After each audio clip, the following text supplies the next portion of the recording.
एक गांव में चमन अपनी बीवी के साथ रहता था। चमन बहुत ही गरीब था। उसकी बीवी एक बहुत ही चालाक औरत थी जो हमेशा चमन को उसके गरीब होने के ताने देती और चमन चुपचाप सुनता रहता और आगे से कुछ नहीं बोलता था। चमन अपनी बीवी से बहुत डरता था। एक दिन चमन अपनी बकरियां चराने लेकर जा रहा होता है। तभी बहुत जोर से चिल्लाने की आवाज आती है। चमन की बकरियां डर कर वहाँ से भागने लगती हैं। चमन अपनी बकरियों को इस तरह भागता देखकर बहुत डर जाता है। ये कैसी आवाज थी? मेरी बकरियां कहाँ गई? मुझे उनको ढूंढना होगा। चमन अपनी बकरियों को ढूंढते ढूंढते जंगल में बहुत अंदर तक चला जाता है, लेकिन उसकी बकरियों का कोई नामो निशान नहीं मिलता। अरे मेरी दोनों बकरियां कहाँ गई? मेरी बीवी तो मुझ पर गुस्सा करेगी। अब क्या करूं? कहाँ ढूंढूं उन्हें? काफी देर तक चमन इधर उधर घूमता रहता है, लेकिन उसे अपनी बकरियां नहीं मिलती। इतनी देर में रात हो जाती है।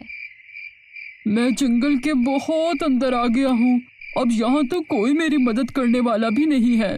अरे अरे कोई है? कोई मेरी आवाज सुन रहा है? चमन के चिल्लाने की आवाज एक भूत सुन लेता है। ये कौन है? लगता है मेरा शिकार यहाँ आसपास ही है। तभी वो भूत चमन की आवाज का पीछा करते करते वहाँ चमन के पीछे पहुँच जाता है। आज तुम यहाँ से बचकर नहीं जा सकते। अरे अरे भूत जी, मुझे छोड़ दो। वैसे ही पता नहीं मेरी दो बकरियां कहाँ चली गई हैं। अगर मैं बकरियों के बिना घर गया तो मेरी बीवी मुझे वैसे ही घर में दाखिल नहीं होने देगी, और ऊपर से अब आप भी यहाँ आ गए हैं। आज का तो दिन ही खराब है। अब मैं क्या करूँ? तू मेरा शिकार है, तू अब बचकर नहीं जा सकता। फिर इतना बोलकर भूत चमन के अंदर घुस जाता है। अरे अरे ये मुझे क्या हो रहा है? फिर चमन अपने घर की तरफ चल पड़ता है। थोड़ी देर में वो अपने घर पहुंच जाता है। उसकी बीवी पहले ही बहुत देर से उसका इंतजार कर रही होती है और वो बहुत गुस्से में होती है। आ गए वापस? किधर थे इतनी देर से? मैं कब से तुम्हारा इंतजार कर रही थी। अगर आज के बाद देर से आए तो घर के बाहर ही सोना पड़ेगा, समझ गए? और ये क्या, बकरियां कहाँ हैं? कहीं बकरियां किसी को बेच तो नहीं आए? अरे मेरे सर में दर्द ना कर, जा मेरे लिए पानी लेकर आ। अरे अरे, तुम्हारी इतनी हिम्मत कि मुझ पर हुक्म चला रहे हो? कल की मार भूल गए हो क्या? अरे तेरी इतनी हिम्मत कि तू मुझे मारेगी? रुक, तुझे तो मैं अभी बताता हूँ।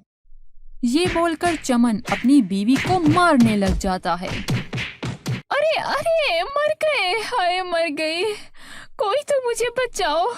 तुम मेरे आगे गाय बनकर रहते थे, लेकिन आज शेर कैसे बन गए? मुझसे गलती हो गई शौहर जी, मुझे माफ कर दो। आप जैसा बोलेंगे मैं अब वैसा ही करूंगी। आप आया ना ऊंट पहाड़ के नीचे। अब जा यहाँ से, मेरे लिए कुछ खाने को लेकर आ।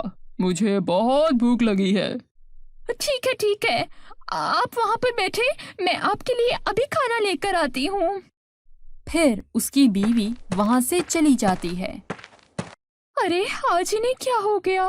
कल तक तो इनकी मेरे सामने आवाज भी नहीं निकल रही थी, और ये सब आज क्या हो गया? उफ। फिर वो चमन के लिए खाना लेकर जाती है। चमन उसके हिस्से का खाना भी खा जाता है। उसकी बीवी हैरान परेशान उसे देखती रहती है। अगले दिन सुबह होने पर, अरे जी सुने, सुबह हो गई है, उठे, काम पर नहीं जाना क्या? अरे तेरी इतनी हिम्मत, सुबह सुबह मेरी नींद खराब कर दी। रुक, तुझे तो मैं अभी बताता हूँ।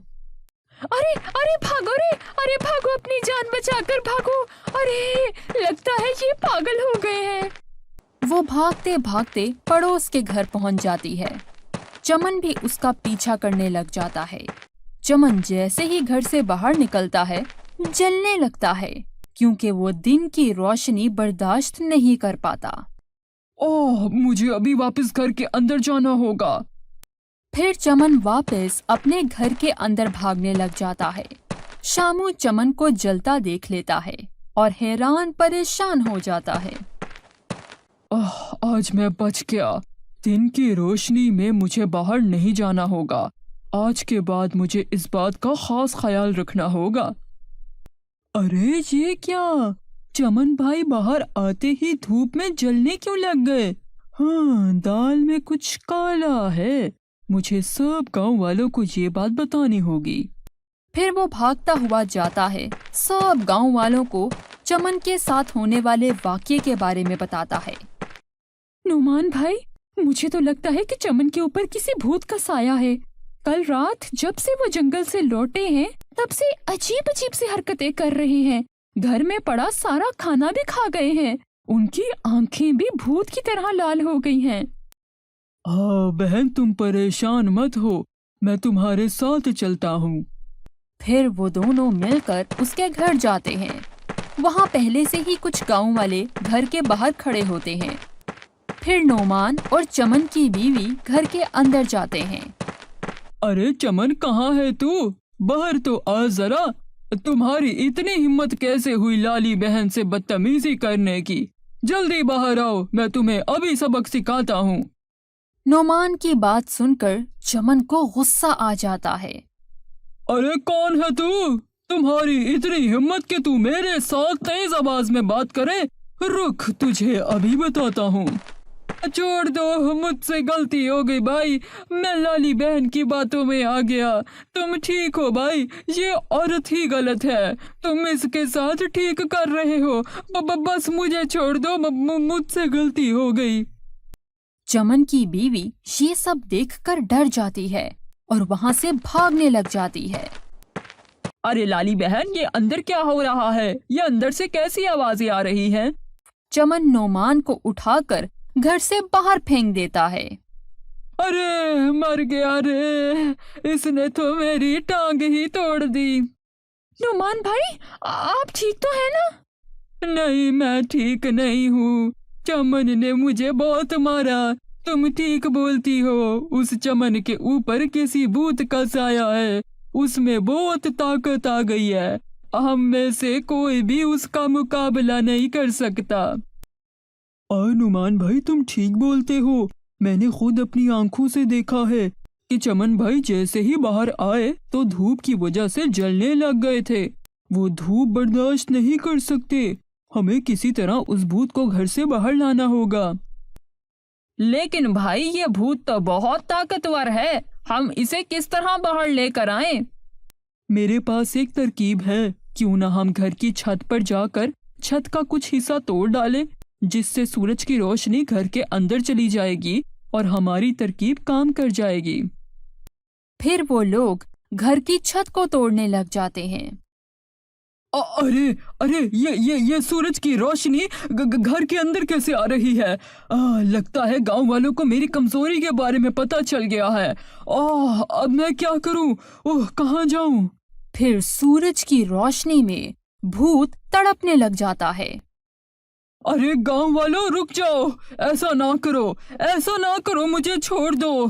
तुम सब जिस औरत की मदद कर रहे हो वो बहुत जालिम है। वो इस बेचारे चमन पर बहुत जुल्म करती है। तुम चमन को तो मुझसे आजाद करवा लोगे, लेकिन इस जालिम औरत से कैसे आजाद करवाओगे? भूत की सब बातें सुनकर गांव वाले हैरान रह जाते हैं और लाली की तरफ देखने लग जाते हैं। हम चमन को इस भूत से आजाद तो करवा लेंगे, लेकिन फिर ये औरत उस पर जुल्म करेगी। इससे अच्छा है कि चमन को ऐसा ही रहने देते हैं।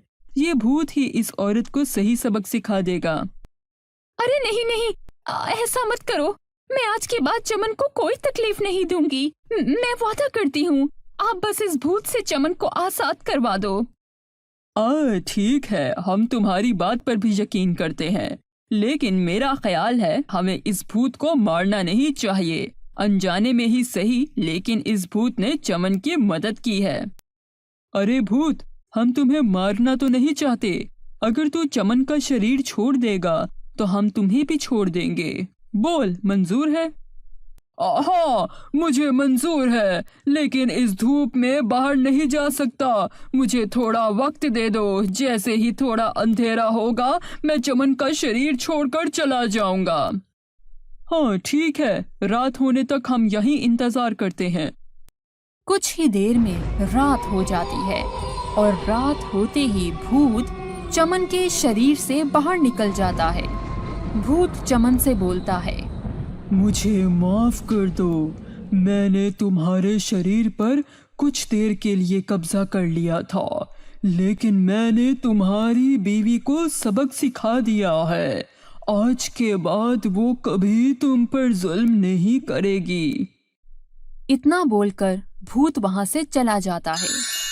चमन की बीवी को अपनी गलती का एहसास होता है और वो चमन से माफी मांगती है। उसके बाद चमन और उसकी बीवी दोनों एक दूसरे के साथ खुशी खुशी रहने लग जाते हैं। तो बच्चों, हमें इस कहानी से ये सबक मिलता है कि हमें कभी किसी के साथ जुल्म नहीं करना चाहिए। रिश्ते डर से नहीं, प्यार से बनते हैं। तो बच्चों, आप भी आज से इन चीजों पर अमल करना ताकि हमेशा एक अच्छे इंसान के तौर पर पहचाने जाओ। उम्मीद करते हैं कि आपको हमारी ये कहानी भी बहुत पसंद आई होगी। अगर अभी तक आपने हमारा चैनल सब्सक्राइब नहीं किया तो अभी सब्सक्राइब के बटन को प्रेस करें और घंटी के निशान को दबाना मत भूलें। शुक्रिया।